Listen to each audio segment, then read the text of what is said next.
Noticias en Digital llega gracias a Aquaterra. La inmobiliaria de inversiones llegó al Perú.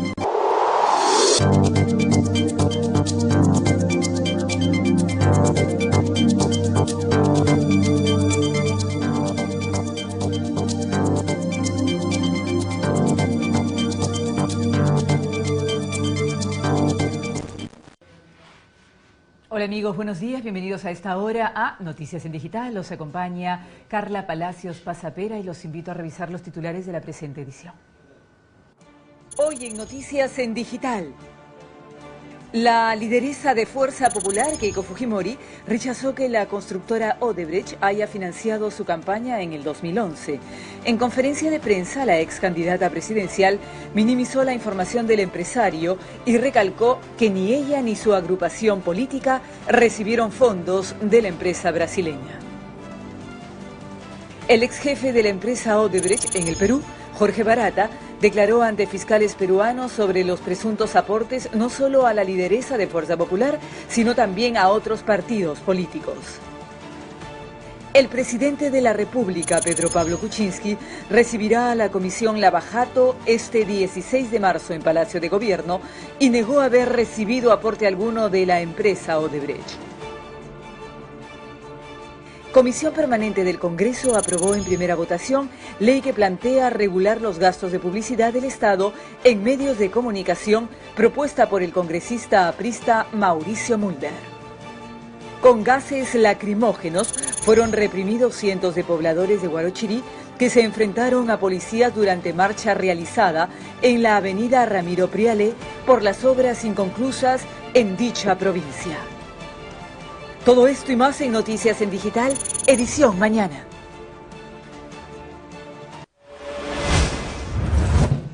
Vamos de inmediato amigos con el detalle de la información, pero antes vamos a compartir con ustedes nuestro número de WhatsApp para que puedan ahí enviarnos sus denuncias, como siempre, a través de un video al 944-979-731, repito, 944-979-731. Y vamos ahora con la encuesta de la mañana. ¿Le cree usted a Jorge Barata, que ha revelado los aportes de Odebrecht tanto a Keiko, Alan García y a Pedro Pablo Kuczynski? Esto tras casi 5 horas y media de duración. Jorge Barata dio detalles a los fiscales peruanos sobre los aportes que entregó la constructora brasileña Odebrecht, no solo a Keiko Fujimori, sino también a otros políticos peruanos.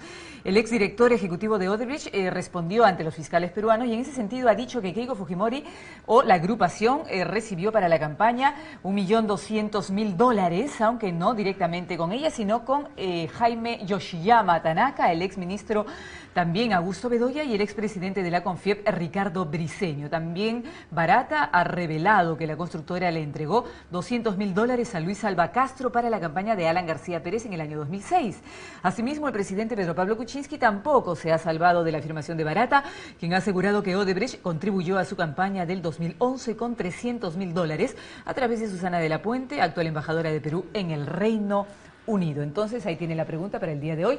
¿Le cree usted a Jorge Barata, que ha revelado los aportes de Odebrecht tanto a Keiko Fujimori, a Alan García Pérez y a Pedro Pablo Kuczynski? Sí, 21 personas, no 10. Él ya ratificó también sobre lo de Ollantumala y Nadine Heredia, por eso no está en la encuesta de hoy, pero lo más nuevo es, digamos, Keiko Fujimori, todo lo referido a Alan García y a Pedro Pablo Kuczynski. Bueno, justamente el ex jefe de la empresa Odebrecht en el Perú, Jorge Barata, ha declarado ante la Fiscalía peruana sobre los presuntos aportes no solo a la lideresa de Fuerza Popular, sino también a otros políticos y otros partidos políticos. Véalo.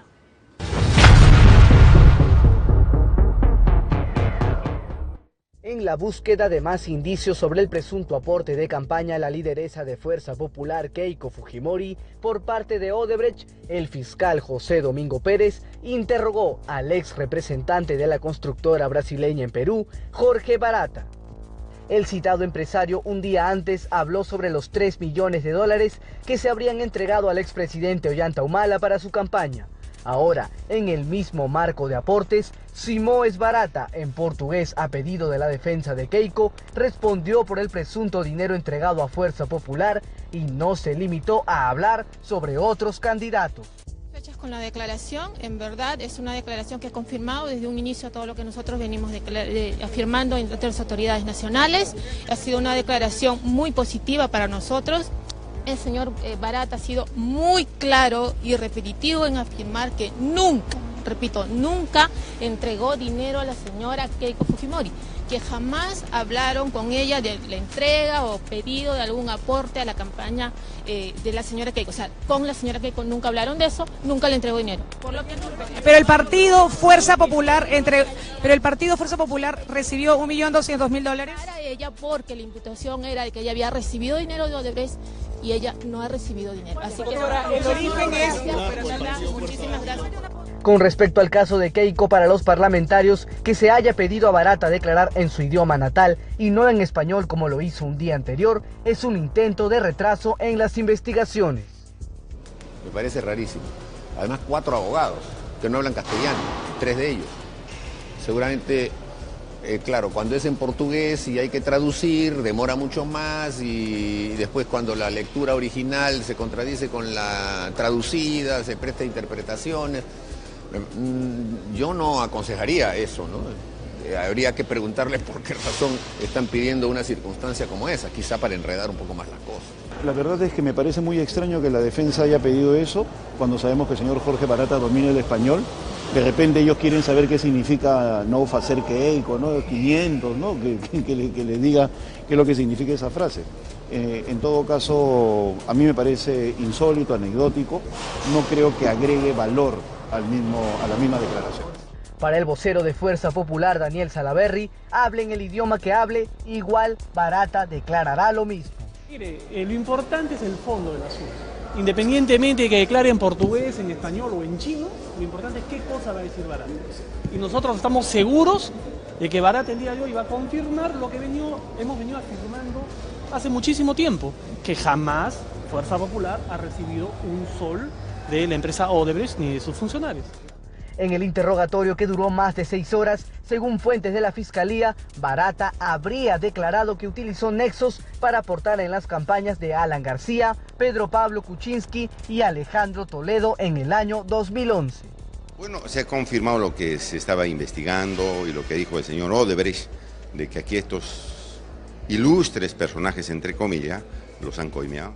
Estos nexos, según la fuente, habrían sido Susana de la Puente con $300.000 para el partido de Pedro Pablo Kuczynski, Avi Danón, ex seguridad de Alejandro Toledo, con $700.000, y Luis Alba Castro, ex congresista, con $200.000 para la campaña del APRA. No necesariamente señala la fecha para este último. Bueno, nosotros habíamos hecho en el pliego que yo envié la semana pasada, hablamos de aportes a congresistas, ¿no?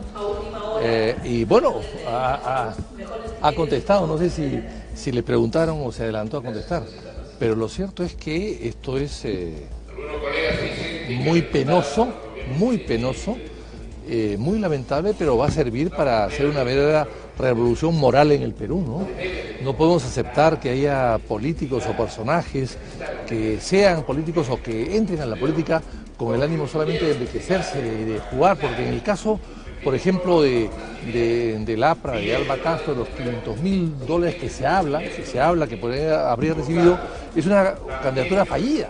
Sobre Keiko Fujimori, las fuentes de la Fiscalía señalan que hubo un posible aporte de $1.200.000 para su campaña.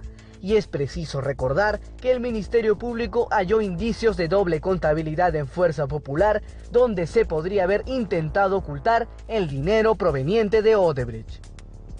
Con esta información que se tiene hasta el cierre de esta edición, quedaría confirmado lo que Marcelo Odebrecht había señalado en su declaración frente a fiscales peruanos, donde aquella vez dijo que sería Barata quien extienda esta información. Carlos Rosales, Noticias en Digital. Y así es, la lideresa de Fuerza Popular, Keiko Fujimori, se ha pronunciado sobre las recientes declaraciones de Jorge Barata y ha ratificado que no ha recibido ella, por lo pronto, dinero de Odebrecht ni de Barata. Vamos a escuchar lo que dijo el día de ayer.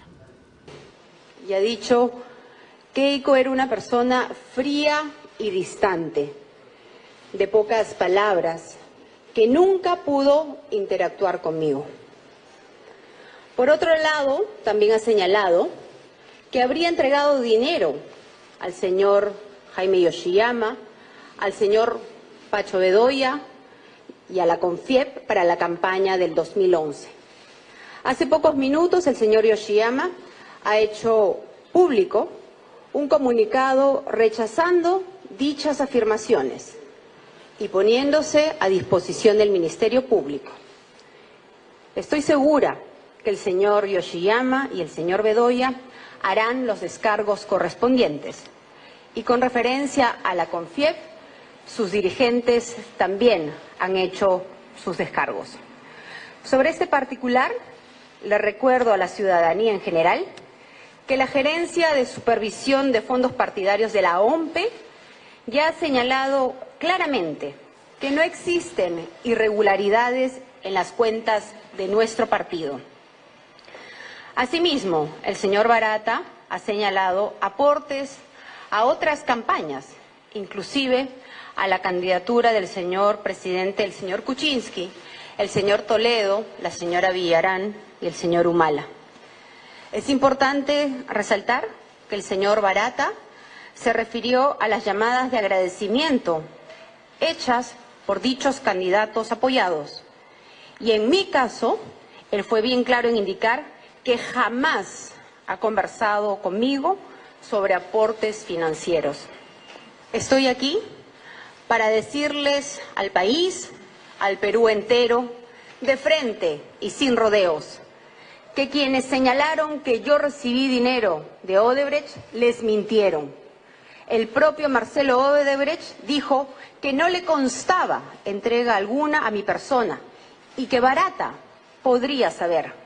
Y hoy Barata ha dicho, no le he entregado dinero a Keiko. Con ella nunca hablé de ningún tipo de apoyo, además era fría y distante. Espero, después de estas declaraciones, que la investigación contra mi persona sea archivada de una vez por todas. Que quede claro, no he recibido dinero de Odebrecht ni ha ingresado dinero alguno de esta empresa a nuestro partido. La mentira no puede seguir siendo el arma de quienes tienen odios políticos, ni de aquellos que quieren sembrar el caos a como dé lugar. Hablemos todos con la verdad. No me cansaré de anhelar una verdadera administración de justicia en nuestro país. Por mi parte, sigo creyendo y apostando por el Perú. Necesitamos salir adelante.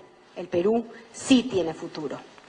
Miren, con referencia a los supuestos aportes que se habrían entregado al señor Jaime Yoshiyama y al señor Bedoya, el señor Barata ha declarado claramente que no existe ninguna prueba.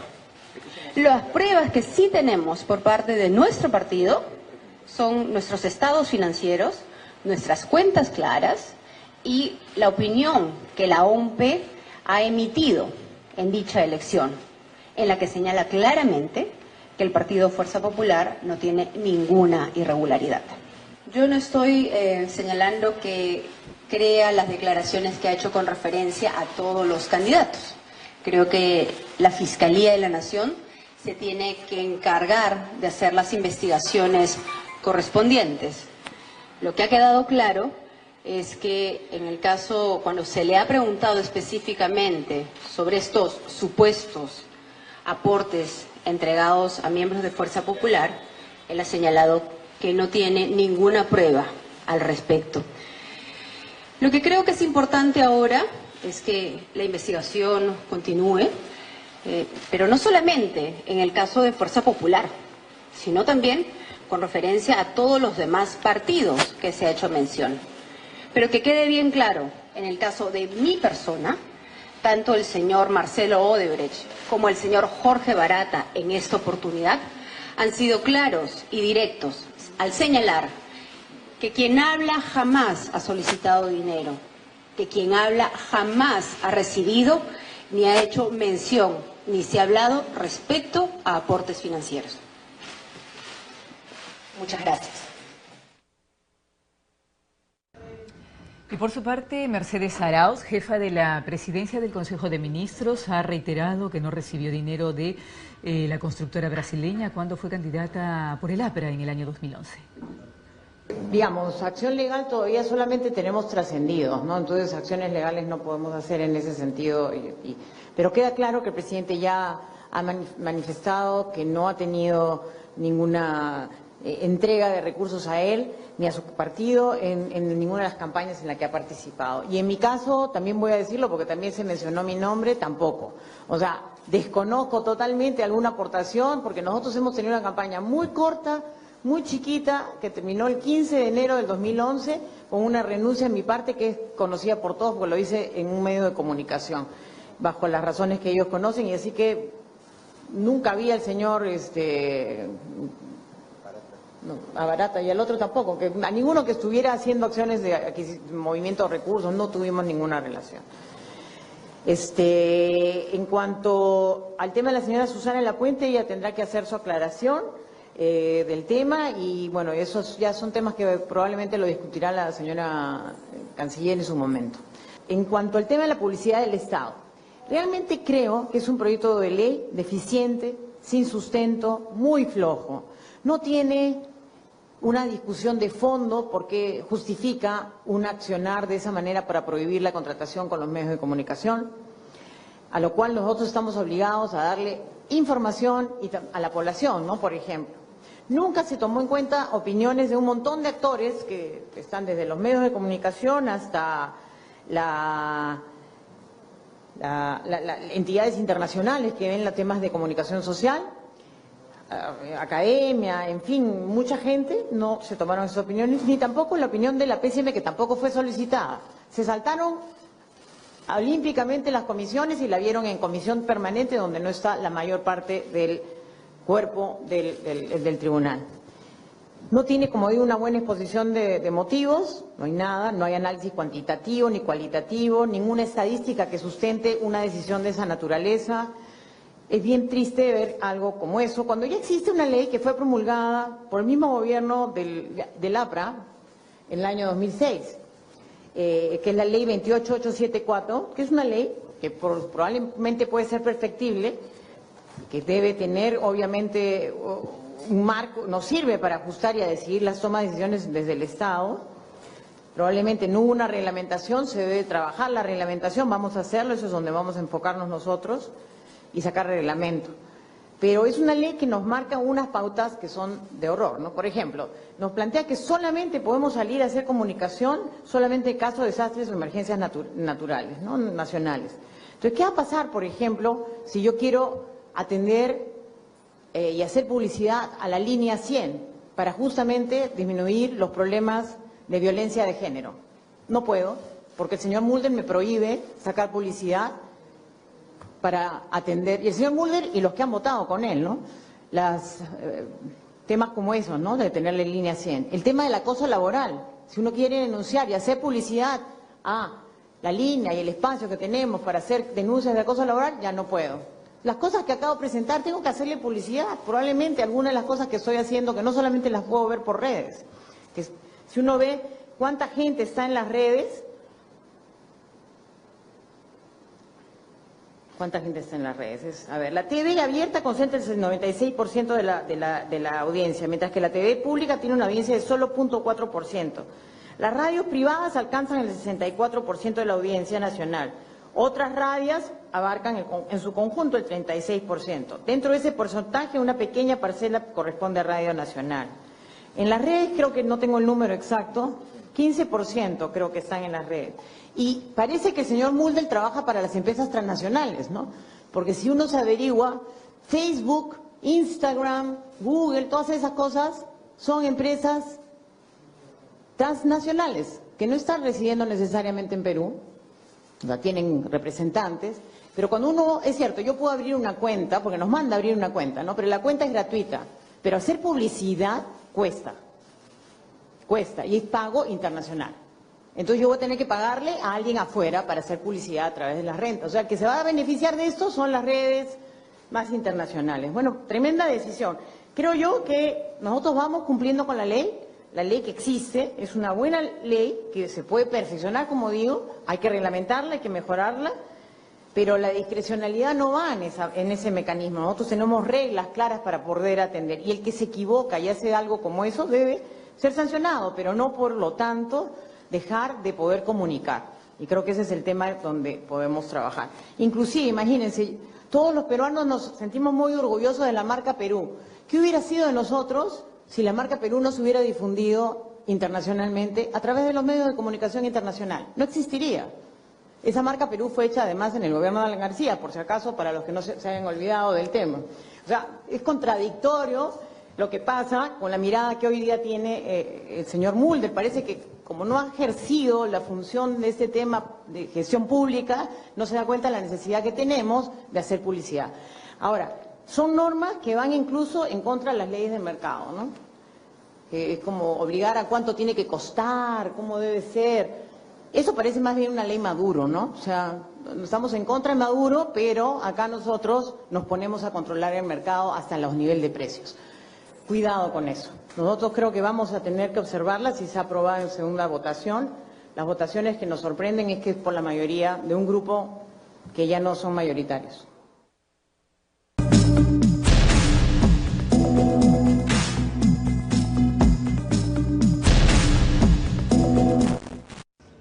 Bueno, vamos con la entrevista de la mañana y está con nosotros el analista político, el señor Víctor Hugo Quijada, que nos acompaña como algunas otras mañanas o tardes o noches aquí en el noticiero. Muchísimas gracias por aceptar nuestra invitación. Bueno, ¿qué le parece si hace usted un análisis después de estos 2 días de profecías barata?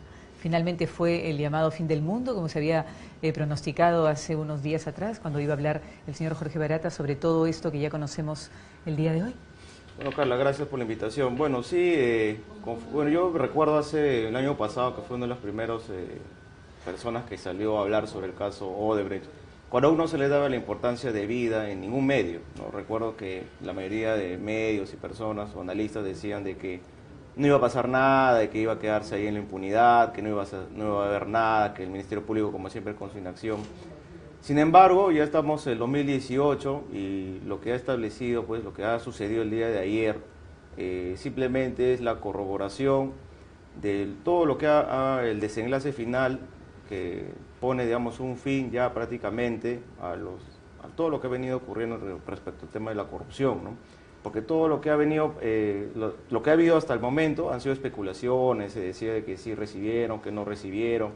Cada analista, cada persona, cada individuo tenía una idea en general, pero no había nada corroborado como lo que ha venido ocurriendo, ¿no? Ahora, ¿el señor Barata acaso el día de ayer ha dado pruebas contundentes, ha dado papeles, ha dado documentación que corrobore y acompañe con estas pruebas los dichos tanto del señor Odebrecht, Marcelo Odebrecht, como él mismo? Sí, yo creo que, bueno, lo que se le ha tomado ayer los fiscales peruanos es su declaración, ¿no? Obviamente esto va a ir seguramente en estos días ya corroborado con documentación, ¿no? Porque es difícil cuando se toma una declaración que hay una contradicción entre lo que se declara y los documentos que hay, ¿no? Siempre cuando se toma una declaración por parte del Ministerio Público, uno puede alegar cualquier hecho y obviamente eso tiene que ser probado, pero normalmente lo que ocurre siempre es de que si es que alega hechos, como en este caso indicios de delito o aportes de dinero, tiene que adjuntar la documentación correspondiente. Claro, porque es peligroso en el sentido de si es que él decía o dice de que todo esto salía de la famosa caja 2, que es la caja, ¿no?,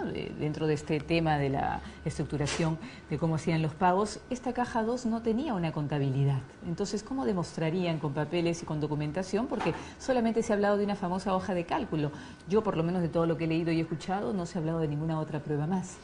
Sí, bueno, lo que se establece aquí normalmente es de que cuando se da dinero para sobornos, como en este caso se ha dado, pues este dinero tiene que haber sido ingresado, como bien establecido, a través de algún medio financiero, ¿no?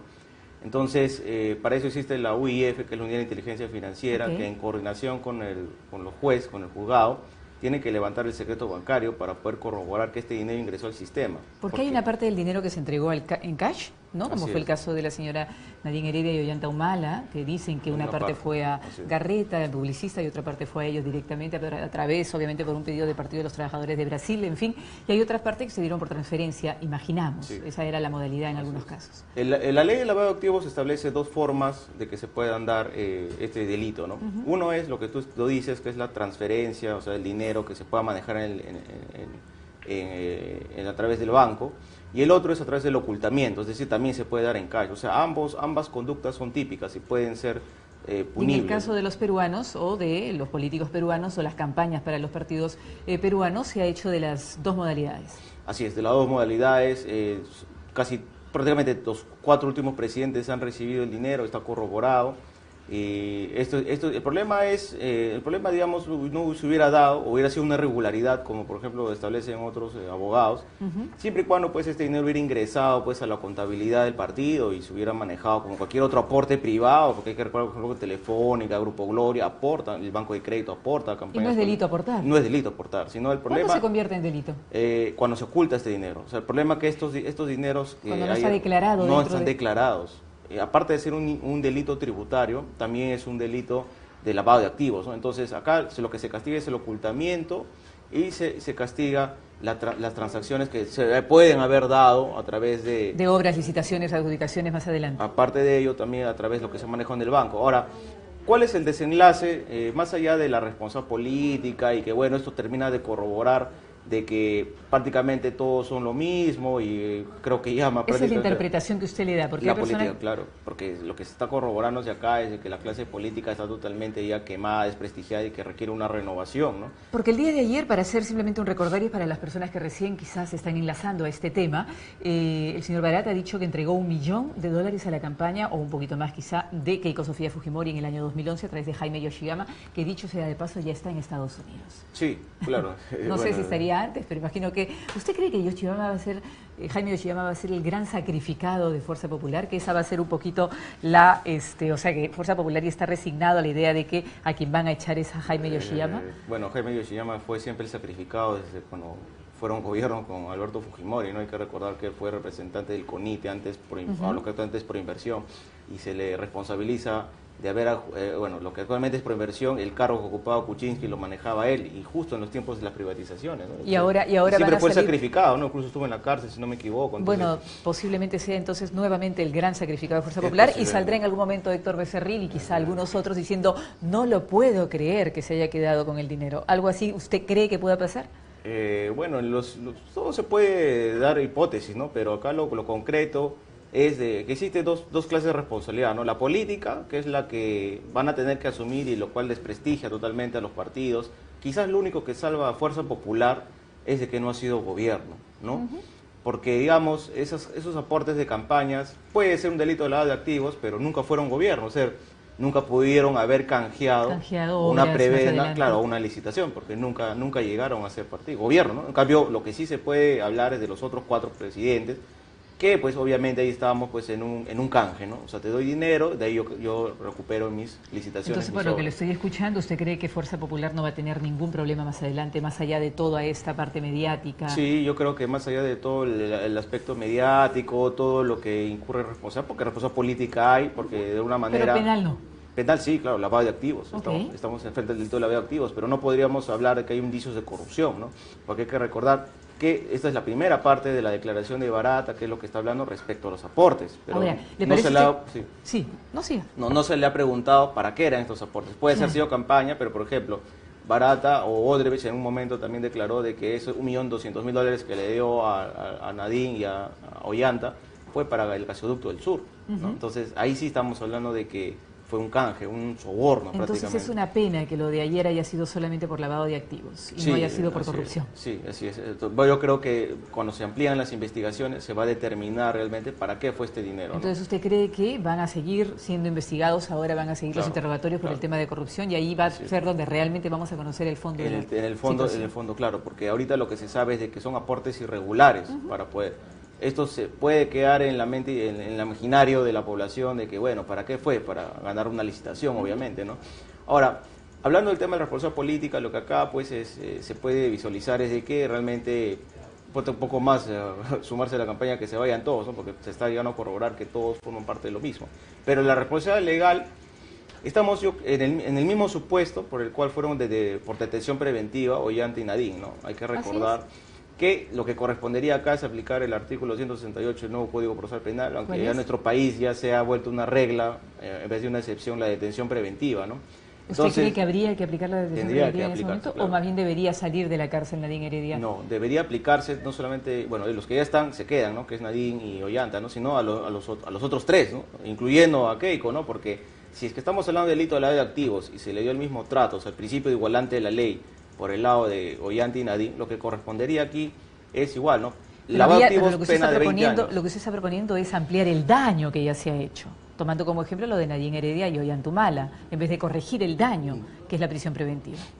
No creo que es un daño porque es un principio y es una facultad que está establecido en el Código Procesal Penal. O sea, daño no es una ilegalidad, está permitido. Ahora, está permitido, se claro. cumplen los 3 requisitos, ¿no?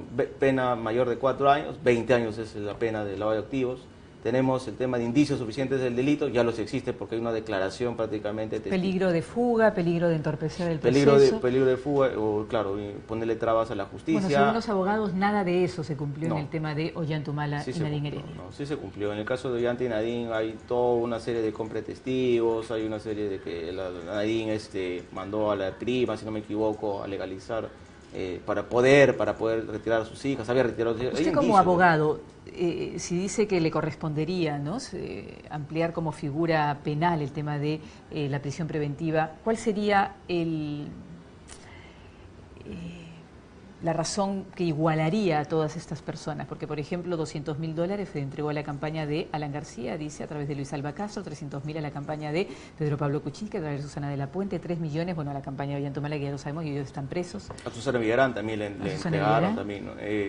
O sea, ¿en qué coincidirían dentro de la argumentación legal para que esas personas también vayan presos como el señor Ollanta Humala y Nadine Heredia? Bueno, se aplica lo que establece la ley de lavado de activos, ¿no? Estamos entre actos de ocultamiento y transferencia, ¿no? Lo que establece la ley es actos de ocultamiento y transferencia de dinero que no fue declarado, que existe desbalance patrimonial, porque el desbalance patrimonial lo que se da cuando estos dineros no han sido declarados. Pues. Pero ahora, ¿quién iría preso? O sea, ¿quién tendría que ir preso? Porque dicen, hemos entregado a la campaña, no le hemos entregado al señor tal, no le hemos entregado a Alan García, no le hemos entregado a PPK, hemos entregado a la señora Susana de la Puente, al señor Yoshiyama. ¿Quiénes deberían ir presos? ¿Las personas que recibieron ese dinero? Bueno, hay que recordar que Ollanta y Nadine también trataron de culpar al tesorero, pero el tesorero declaró de que ese dinero lo manejaba Nadine y su hermano. No, entonces, acá los primeros que van a pagar responsabilidad son los tesoreros y quizás los secretarios de organización de los partidos y el presidente del partido, que puede haber sido, que obviamente puede ser, ¿no?, el que se está lanzando a la presidencia. Ahí va a tener que ampliarse las investigaciones para determinar si ese dinero fue o no fue manejado por Alan García, fue o no fue manejado por Toledo, fue o no fue manejado por Susana Villarán, ¿no? Hay que recordar que uno de los argumentos para los cuales no querían, para que deslindar responsabilidad de Ollanta y Nadine fue de que esto lo manejaba el hermano, de que este dinero lo manejaban los tesoreros, y los tesoreros dijeron no. Bueno, entonces falta mucho por investigar todavía pero, antes de hablar de prisiones preventivas nuevas, ¿no? Además, ahora el Tribunal Constitucional está afrontando una serie está quizá en uno de los momentos más críticos, ¿no? Y por eso se está contraatacando también al Tribunal Constitucional, y es importante decirlo porque tiene un paquete de resoluciones bastante fuerte y caliente en ese momento, y uno de ellos justamente es las prisiones preventivas de Ollanta Humala y Nadine Heredia. Y algunos jueces ya están en la votación, o algunos magistrados, mejor dicho, podrían votar a favor de que los señores salgan libres, y justamente se habla para sentar un precedente y que otras personas que podrían ser procesadas más adelante no vayan a ser tomados presos de la misma manera. Pero sí, yo creo que cualquier juicio de valor puede darse, ¿no? El problema es que acá tiene que verse como objetividad, ¿no? Y lo que establece la ley es simplemente que se cumplan los 3 requisitos. Si se cumplen los 3 requisitos, simplemente se saca de detención preventiva. En verdad es una excepción, pero como estamos hablando de delito de lavado de activos, que son delitos graves, dentro del derecho penal existe una teoría que es cuánto es el daño, ¿no? Cuánto es más dañino el bien jurídico que se está tutelando, ¿no? Y acá estamos hablando de recursos del Estado, en este caso de corrupción, y en el caso del lavado de activos estamos hablando de desbalance patrimonial, ¿no? Y para que estos dineros generalmente provienen de fondos ilegales, porque si es que fueran legales, no tendría por qué haber salido de la caja 2 de Marcelo Odebrecht, ¿no? de la empresa, ¿no?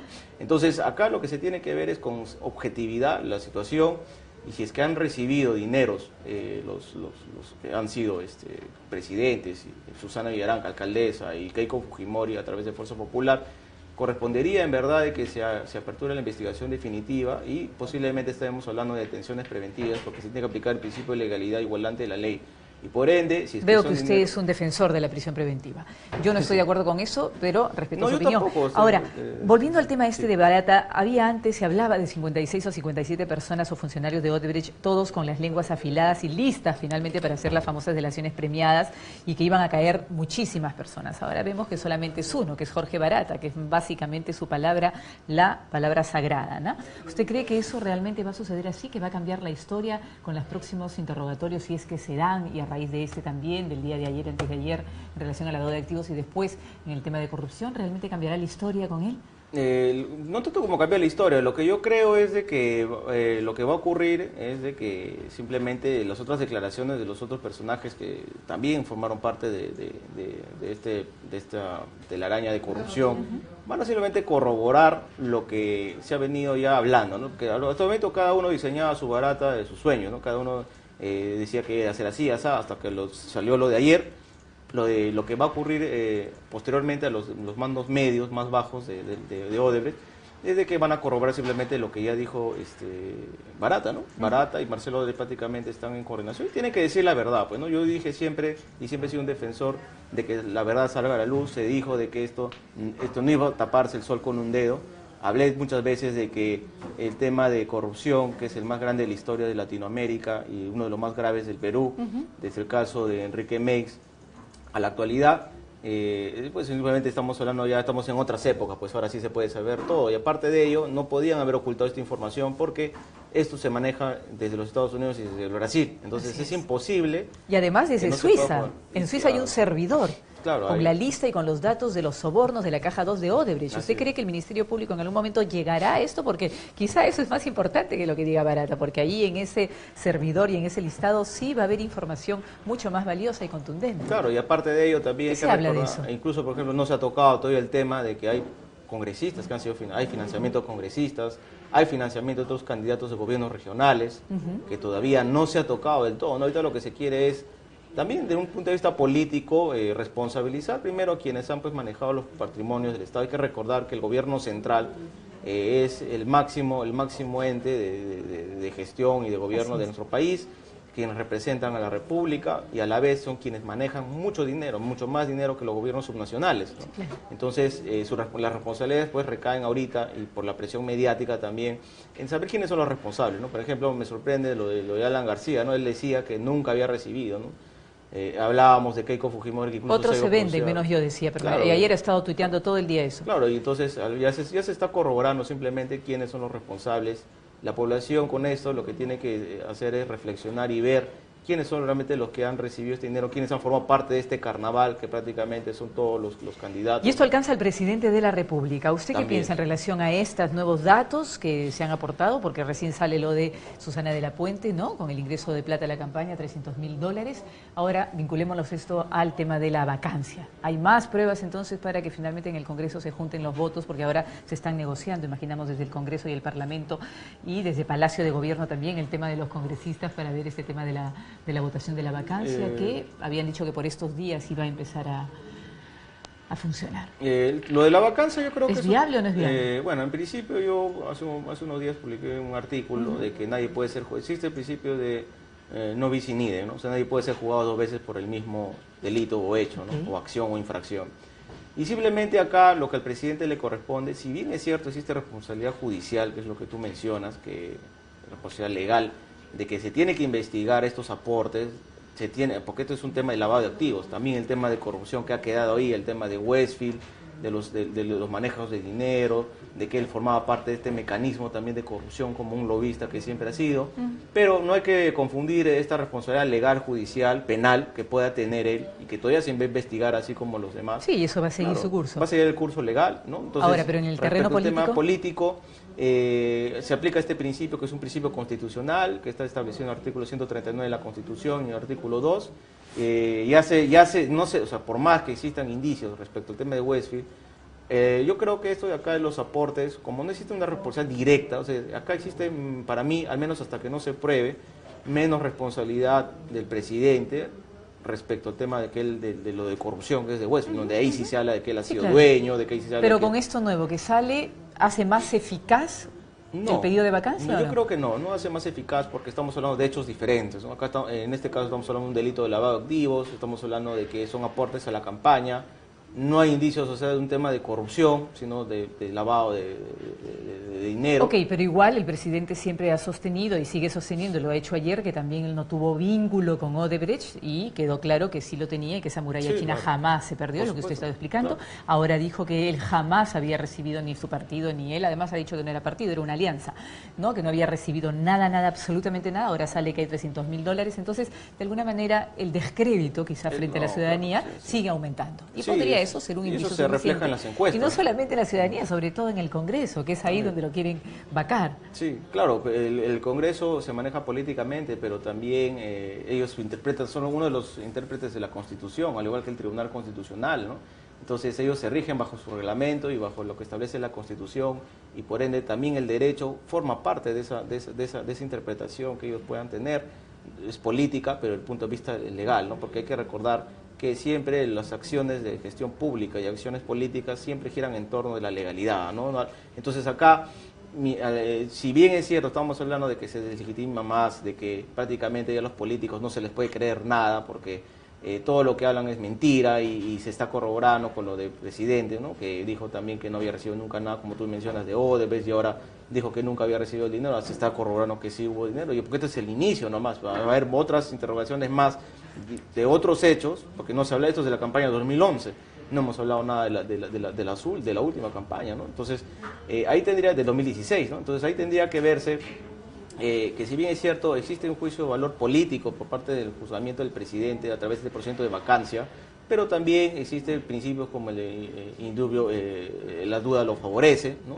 Indubio por reo, ¿no? Uno no está probado, ¿no? El principio de inocencia hasta que se pruebe lo contrario, ¿no? El principio del debido proceso, que tiene un sentido formal y material, ¿no? El formal, que es los plazos, las citaciones, el material, que se refiere a tener la prueba suficiente. Hay que recordar que ni siquiera hay un juicio, ni siquiera hay una instrucción en contra del presidente. Pero ahora, ¿cuál cree usted o qué análisis podría hacer en relación a esta postura de Fuerza Popular a raíz de lo que acaban de decir en la conferencia de prensa, ¿no? De que ellos no recibieron nada, o por lo menos el señor Barata y Marcelo Odebrecht han podido ratificar ahora, Jorge Barata sobre todo, que la señora Keiko Fujimori no recibió nada? Entonces un poco como que es, ¿no?, paladín de la justicia y de la lucha anticorrupción. Finalmente ella es la única limpia en toda. Esta es la lectura, por lo menos, o el discurso que ellos quieren brindar a la población. Entonces, ¿cómo va a capitalizar eso, cree usted, Fuerza Popular en este momento, en este ánimo de seguir avalando una vacancia contra el presidente de la República, en este sentido de que siempre se dice de que la señora Fujimori nunca finalmente aceptó la derrota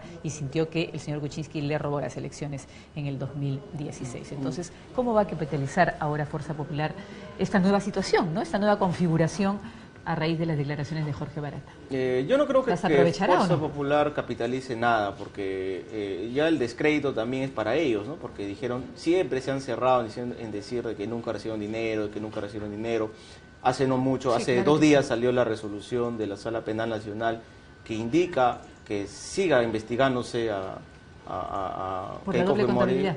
Claro, por la doble contabilidad, por el tema del lavado de activos, ¿no? Entonces eso va a seguir el curso, ¿no? Posiblemente estos hechos se acumulen a estos procesos que ya se están dando en el punto de vista judicial, pero yo no creo que acá haya una capitalización política, porque el descrédito es para todos, ¿no? O sea, nadie sale ganador después de estas declaraciones de Jorge Barata. Sí, nadie va a salir ganando, nadie tiene ya, digamos, la moral. No hay reserva moral ya dentro de la política del país, en ese momento. ¿Dónde está la reserva moral? Porque, por ejemplo, la opinión pública está a favor de la vacancia con un 55%, algo que nunca se había visto antes en la historia de nuestro país, por lo menos reciente. Sí, bueno, también con Toledo se dio un caso similar, ¿no?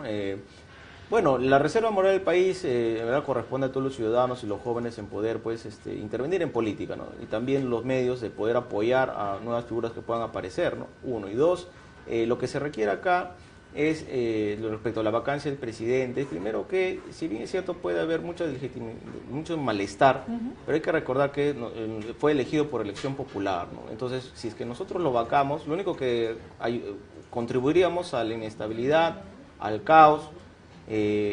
Yo creo que Fuerza Popular ya no tiene, como su propio nombre dice, la fuerza para poder vacar. Creo que esto va perdiendo piso.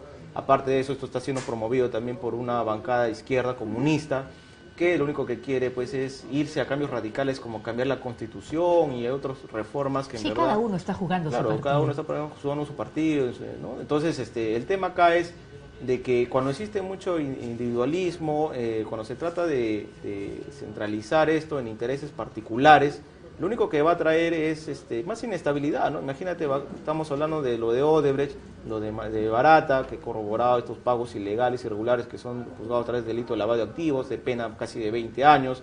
Lo único que faltaría es corroborar si es que estos dineros los manejó Keiko, si los manejó Toledo, si los manejó García, si los manejó Villarán, ¿no? Es lo único que faltaría probar, nada más, ¿no? Entonces, de repente estaríamos hablando de detenciones preventivas. Y entonces ya pues nos quedamos prácticamente sin líderes, ¿no? Al menos de los que figuran en medios importantes. Y prácticamente pues estaríamos hablando de, como dice esa campaña, ¿no? Que se vayan todos, ¿no? Porque es lo que está ocurriendo. Van a ¿no? ser difíciles las elecciones para octubre, ¿no? Sí, para el 7 de octubre. Digamos, con este escenario. Sí, bueno, los partidos nacionales no van a figurar. Hay que recordar también que es una constante de que para el tema de los gobiernos subnacionales, o sea, locales y gobiernos regionales, siempre han tenido más fuerza los movimientos regionales.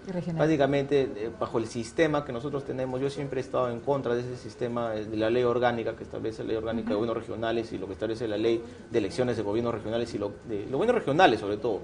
¿Por qué? Porque al haber elección popular para gobiernos regionales en un plazo solo de 4 años, no tienen ni las competencias transferidas en su totalidad, y tampoco son electos de partidos, prácticamente son caudillos locales que manejan los recursos del Estado a su antojo. ¿Y qué le parecería lo mejor o la mejor opción? Aplicar como es en Chile, ¿no? O como era antes de alguna manera acá, ¿no? Los consejeros regionales por elección popular, porque son quienes hacen fiscalización y control y legislación, y los cargos de presidentes regionales o de gobernadores regionales en la actualidad sean elegidos por el gobierno central, porque muchas veces ocurre de que el gobernador regional de X región no es de la línea del gobierno central y no le transfieren recursos. O sea, muchas veces condiciona la acción como es político. Pero también podría darse otra lectura, ¿no? Que sería monopolizar un poquito el poder. Si el gobierno central lo elige, sería prácticamente... Pero habría sería más célere, habría más celeridad, porque si fuera nombrado de acá de Lima, simplemente pues estaríamos hablando de que había una coordinación casi inmediata, más ejecutivo, y lo que se busca es gestión.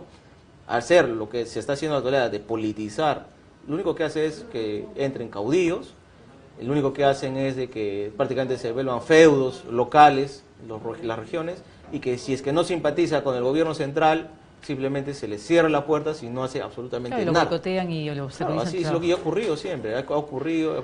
Yo tengo casos concretos de lo que he podido observar en mi experiencia profesional, ¿no? Entonces, si es que no eres de la línea, simplemente no se te da y se acabó el asunto, ¿no? Entonces, si que fuera el nombramiento directo por parte de Lima, al menos por el gobierno central, habría más. Ahora habría que ver cómo sería esa elección directa. Exacto, ya en otro momento nos lo explica. Ahora, usted hablaba ya, con esto termino, de los diferentes juegos que están jugando, las diferentes actores, no solamente políticos, sino también judiciales en el país en relación a este tema. ¿Cómo ve el accionar del Ministerio Público en relación a estas posturas que hay desde fuera, ¿no? ¿Por qué las personas dicen, por qué algunos están presos y otros no están presos? ¿Por qué preguntan por esto si no van a preguntar por aquellos?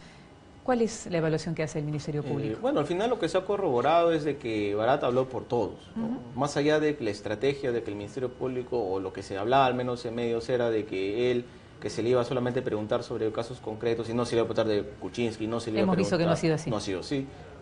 Y bueno, tendría que verse si realmente esta fue la estrategia del Ministerio Público, pero que hay que recordar que lo que establece la ley orgánica del Ministerio Público es de que en caso de declaraciones, bueno, al final de las preguntas, si se le consulta al interrogado, al instruido de que si quiere declarar algo más, y posiblemente por ahí haya entrado lo de Kuczynski, ¿no? Sí, o por las repreguntas, ¿no? Sí, entonces de repente el fiscal no quiso preguntar, pero Barata lo habló, porque él lo vio que de repente es lo que correspondía, ¿no? Y ese es un derecho que tiene puedes callar o puedes hablar, ¿no? Lo que establece la ley, ¿no? Sí, pero no creo que el señor Barata haya hablado más de lo que ¿no? Sí, Le yo también correspondía. pienso yo que creo sí. que ha sido las preguntas de los fiscales Sí, que de alguna sí. manera El han actual- llevado a esa sí, situación. el actual del Ministerio Público en verdad tiene que reivindicarse y sobre todo acelerar estas investigaciones, ¿no? Por ejemplo, igual que la comisión Lavajato presidido por Bartra, ¿no? Que se llega, o sea, no basta las investigaciones, no basta las comisiones, no basta los indicios, no basta solamente la presión mediática. Lo que acá se tiene que hacer es buscar responsables. Lo que se tiene que hacer acá es que el Ministerio Público actúe acusando,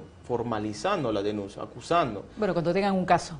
¿No? Y todas las pruebas cerradas. Claro, yo creo que ya se está cerrando el círculo cada vez más, ¿no? Yo creo que acá ya estamos, por lo menos, a estas alturas, para que el tema Odebrecht y Lavajato llegue por lo menos a una instrucción, porque ya estamos hablando de declaraciones, estamos hablando de pagos, estamos hablando de que hay otros testigos, estamos hablando ya de dinero que ya se está corroborando, estos indicios al menos de lavado de activos está, lo de corrupción tendría que todavía verse, ¿no? Si es que estos dineros, como hace un momento conversábamos, fueron para ganar una licitación. Bueno, por lo único que yo creo que acá más o menos va a salir, por lo menos limpio de algo, yo creo que es Fuerza Popular, porque no ha sido gobierno. Es el único que se le va a poder cuestionar de haber recibido estos dineros de manera ilegal. Puede haber delito tributario, puede haber lavado de activos, pero no existe pues indicios de corrupción, porque la corrupción solamente lo cometen los que han sido funcionarios, y ellos no han sido funcionarios. Entonces de repente de alguna manera tiene todavía algo para poder recuperar Fuerza Popular, ¿no? Ok, bueno, vamos a ver, señor Quijada, si sus profecías se cumplen.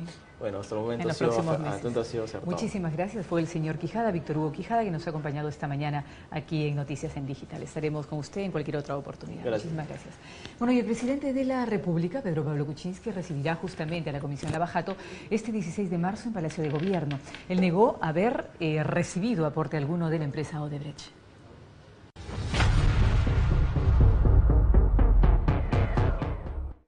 El principal trascendido que preocupa al presidente Pedro Pablo Kuczynski es el presunto aporte que habría recibido por parte de la empresa Odebrecht para su campaña del 2011, que sería de $300.000 entregados a través del nexo Susana de la Puente. Esto supuestamente declarado por el ex representante de Odebrecht en el Perú, Jorge Barata, ante fiscales peruanos. Yo, Pedro Pablo Kuczynski, no he recibido jamás una donación del señor Barata. Yo no he recibido ninguna financiación de dicha fuente para mis campañas presidenciales. Según recoge una versión de la prensa, las declaraciones del señor Barata hablarían supuestamente de la campaña del 2011. En esa campaña yo no contaba con un partido, sino con una alianza. Ante la información que estaría confirmando lo declarado por Marcelo Odebrecht sobre el presidente, y para muchos parlamentarios, con esto se cierra el círculo de Kuczynski y solamente lo espera la vacancia presidencial. Sí, está confirmando y está añadiendo un poco más de ají del que tenía el ceviche, pero todavía falta la declaración del propio presidente y probablemente algún informe preliminar que tenga que emitir la Comisión Lavajato, pero en todo caso, todo hace pensar que la vacancia sigue, es un camino sin retorno. Declaró el presidente Kuczynski esta mañana, ha puesto en Twitter y él ha deslindado claramente. Él dice que el presidente Kuczynski, él no ha recibido un céntimo. Susana de la Puente, todos saben, es una amiga de una persona siempre cercana al presidente. Ella obviamente ha tenido un nivel de participación en la campaña como apoyo, como consejera, pero ella no era la tesorera de la campaña. El tesorero de campaña era el señor Arbizú, y en todo caso se tendrá que, si es que la señora Susana de la Puente o alguien quien fuese recibió un céntimo de manera irregular y no lo declaró, esa persona tendrá que responder en absoluto por el dinero que puede haber recibido. Desde el lado del oficialismo, los legisladores de Peruanos por el Cambio anunciaron que el presidente Pedro Pablo Kuczynski sí recibirá la Comisión Lavallato este próximo 16 de marzo en Palacio de Gobierno. Toda esta polémica se da en el marco del interrogatorio al ex representante de Odebrecht en Perú, Jorge Barata, donde brindó su testimonio sobre los aportes de campaña entregados a los candidatos presidenciales en el Perú, con dinero sucio proveniente de la Caja 2 de la constructora brasileña, utilizada para el pago de sobornos a funcionarios del Estado peruano. Carlos Rosales, Noticias en Digital.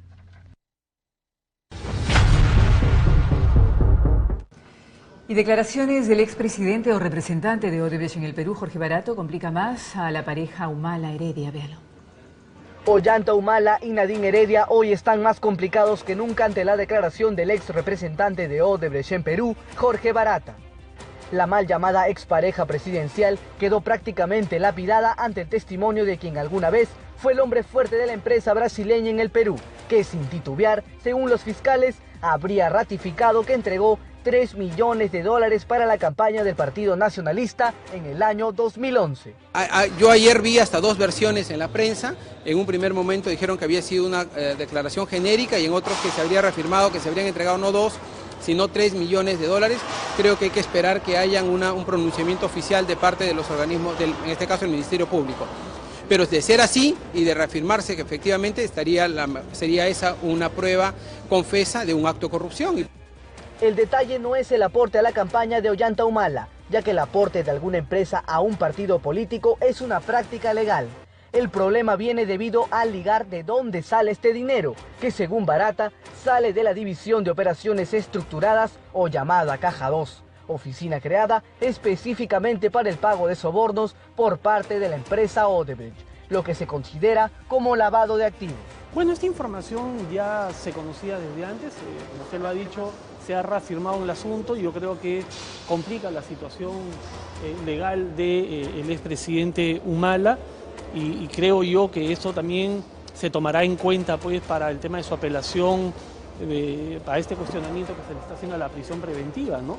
Las declaraciones de Barata contrastan aún más la información que llegó desde Brasil, donde el mismo ex jefe de la constructora en Perú confirmó que Marcelo Odebrecht le ordenó la entrega a Humala por orden del Partido de los Trabajadores de Brasil de Luis Ignacio Lula da Silva. Ligou em meados de 2010, junho, por aí, julho de 2010. Pedindo que a gente contribuísse con $3 millones a la campaña del señor Ollanta Humala. Yo creo que las declaraciones de Barata han aportado ayer una confirmación de temas que ya sabíamos, pero esperemos que se dé el detalle de todo lo demás que se le ha preguntado. Hay una pregunta que dice, ¿usted financió a otros partidos políticos, según un diario? Y queremos saber cuál es la respuesta exacta, ¿no? Como se recuerda, los fiscales peruanos, en su anterior visita a Brasil, interrogaron al ex jefe de la empresa brasileña, Marcelo Odebrecht, quien sostuvo que Jorge Barata sería el que confirmara la información que estaba brindando, pero que con seguridad se apoyó a todos los candidatos.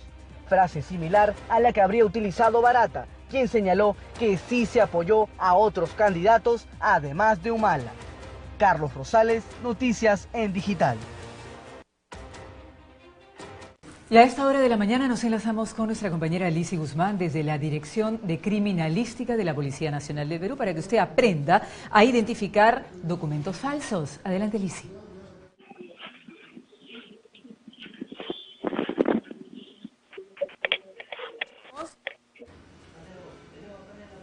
Es Lizzy Guzmán quien está en la Dirección de Criminalística de la Policía Nacional del Perú y desde ahí nos van a dar algunas sugerencias para poder identificar documentos falsos y no ser engañados. Vamos, Lizzy, con la información.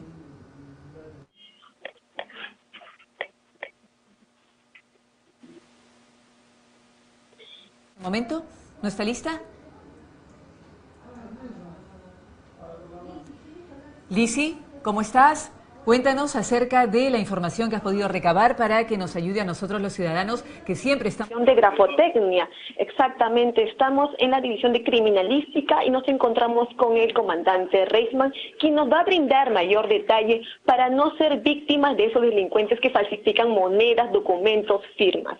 Bienvenido a Digital TV, comandante. ¿Nos puede brindar información cómo detectar estos documentos, firmas falsas? Sí, antes que nada, bienvenidos. Soy el comandante José Reisman Remusgo, perteneciente al Departamento de Grafotecnia de Criminalística de la Policía Nacional del Perú. Bien, ahora, con respecto a su pregunta, ¿no? Hay diferentes formas para poder detectar si un billete es auténtico o es falso, ¿no? Primero lo que se recomienda es que se toque el papel, el componente del billete, que es muy distinto al que se utiliza comúnmente, que es el papel bond, que es el que los falsificadores utilizan para este tipo de hechos. ¿Cuánto es el porcentaje, no, para poder detectar este billete falso? Con tanta, veo que lo hacen originalidad, lo hacen ahí porque se ve eso, o sea, de manera que se detecta, se ve que es falso, ¿no? Y en el momento uno puede perder justamente confiarse, ¿no? Y decir, no, puede ser este documento, bueno, este billete puede ser realmente real. Bien, muy aparte del papel tenemos otros dispositivos de seguridad, tales como las tintas, que son ópticamente variables. Se ponen a cierta inclinación el billete y vamos a ver que estas tintas cambian de color. Asimismo, podemos ver las microimpresiones que están en todo el documento y se pueden ver en ciertos sectores, ¿no? Que a simple vista no son detectables, pero acercándolos y mirándolos detenidamente se pueden verificar. ¿Cuál es la diferencia entonces entre grafotecnia y grafología?